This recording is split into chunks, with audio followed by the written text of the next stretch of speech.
And hello, everybody. It's Monday night, September 24th. You're live with Sherry Shriner. It's good to be on the air this week. Last week I had a radio show, and I forgot to hit the record button on the software that records my show, and so nobody else was recording it at the time, so I didn't get a copy of it. So I don't even remember last week's show. It was one of those things where the Lord just led me on what to say. And I just went through a lot of different things, and so if I touch up on some of that this week, then good, because I just do these. I don't prepare for them necessarily. I just show up and ask the Lord to help me to be His mouthpiece and to tell His people what they need to hear. And then during the week, I'm asking Him to tell me what I need to hear. So it's an endless cycle. It's been really exciting watching a lot of the pieces fall together in the puzzle of end-time prophetic events. And this week has really been just one of those weeks where I've been able to just clinch a lot of morsels here and there and put things together. I started looking on a Bible code for the rapture of the 144,000, and immediately it was one that the Lord said I needed to pay attention to. And so I knew He was with me on this code. He doesn't always say that for every code that I work on. Somebody not getting voice? Let me know if you can hear me, because I don't want to mess with problems tonight. I hope there's no problems. And so hopefully somebody out there send me an IM. If people are starting to have problems, let me know. It's par for the course. Okay, here we go. People are getting it now. Some people may be tuning in late, and that's okay. I know on Monday nights I probably have less than 75 people that listen to the show at any one time, and then by the end of the month it'll have been downloaded thousands of times. And so you people out there with iPods and everything else, it really messes you up and gets you angry when I forget to record a show. It's probably about two times I've done that. Other times have just been outright problems.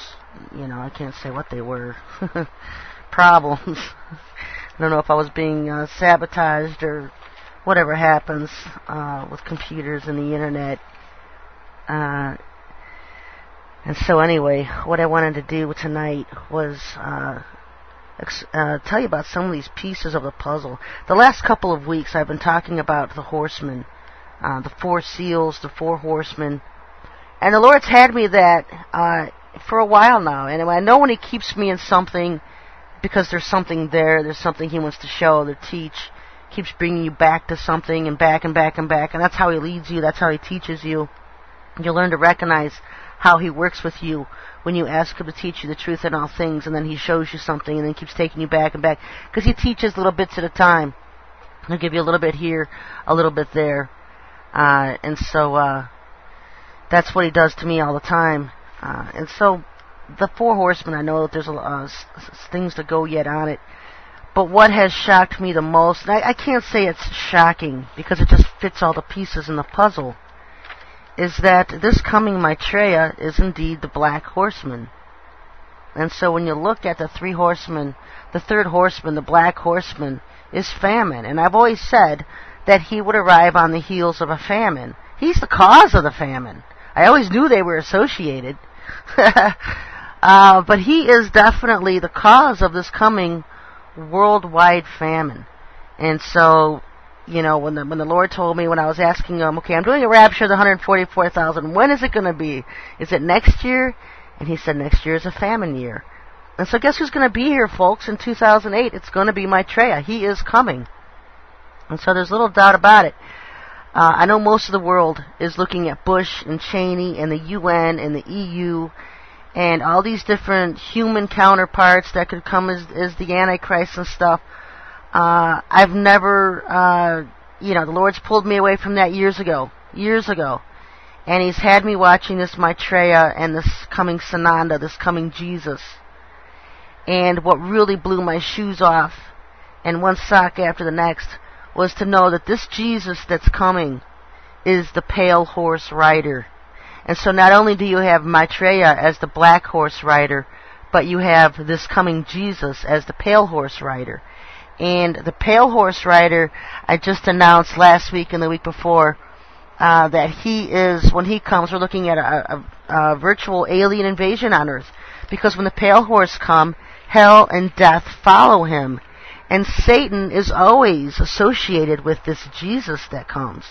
And if you listen in reverse speech, he's the owl that they refer to. You'll always hear mentions of an owl when you listen to Benny Hinn, and he's waiting on the owl to show up. That is Satan, because Satan is the owl. He gives these beast prophets their power, especially this Jesus. And so, if you read in Revelation 13, the second beast, he has all the power. The false prophet has all the power of the first beast, but he is the miracle worker, because he calls down fire from the air. He does these outlandish miracles, and it's because of his miracle working that he causes the world to worship the Antichrist as God. And so this Jesus that's coming is actually the false prophet, and this Maitreya that's coming is actually the first beast. And so it's something that I saw last year in my spirit when I kept seeing this Islamic takeover of the world. It's going to be very violent, a lot of war, a lot of violence. It's exactly what's going to happen, folks. And that's something the Lord told me tonight when I was looking at these information that I've been developing over the past week about this Maitreya, the lawless one, because there's a lot of different nouns and adverbs and adjectives, and we can even make up a few of our own that aren't half as nice as what the Bible says about him. But he's the lawless one. And what's lawless, folks? Lawless is Torah-less. He doesn't follow the Torah. He doesn't worship the feasts of the Torah. He doesn't follow the Torah. And this is Maitreya. This is Islam. Because you better believe it, if Jesus was going to come and deceive the Jews into believing that he was Jesus, he'd be implementing the feasts, the 7 appointed times that he had set with mankind. And they don't do that in the last days. What happens is the lawless one comes, this Maitreya, and he doesn't follow the Torah because he's Arabic. He's also going to double and pose as Buddha. And so you have one person, this Maitreya, who's also being worshipped as Buddha, and that's why he is able to gather the kings of the East to go towards Armageddon, to gather in Armageddon, at the Battle of Armageddon, because they believe he's Buddha. And then you have all these 1.umpteen billion Arabs who believe he's their 12th eye man, he's their Mahdi, and he also fits the role as King of the South. There's a couple of different roles that Maitreya fills. He fulfills the role of the Black Horse Rider, the King of the South, the first beast of Revelation, because what he does when he comes is he gets an Arab nation confederacy together. And Ethiopia is always mentioned with him, Iran, and Iraq. And so I've been seeing for years in the codes about, Iraq and the codes in Euphrates, and how he's going to have this huge estate on the banks of the Euphrates. And you think about the mess we're in today. Who's building him a big castle on the banks of the Euphrates? The United States is. We're over there in the green zone, and we've built a big area over there that they've described as bigger than the Vatican, and all of that is going to be handed over to Maitreya. Now, whether he takes it by force or he just is handed to it, I don't know. But he's going to take possession of that entire green zone area of Iraq, because even the Iranians claim that when Maitreya comes, he will make visits in Medina and Mecca, but that his home base will be in Iraq. And that's exactly what the United States has been doing, is over there building him this little Disneyland in Iraq for him to use as a home base. And so you got to wonder, is the United States in on it, or are they just stupid, and he's just going to take it over? And so it's been very, very exciting, folks. It's been very exciting to see all these things finally start to come into play. Everything I've been warning about for years. And if I don't lose my voice here, they're like choking me. You feel like someone's hands around your neck just choking you. And so that's what I want to warn about today, is because everyone's always asking me, when is the rapture of the church? There's no rapture of the church, but there is a rapture of the 144,000. If you look in Revelation chapter 14, it talks about the first fruits, the firstborn, which are the elect, which are the angels born in flesh here. First fruits rapture of 144,000.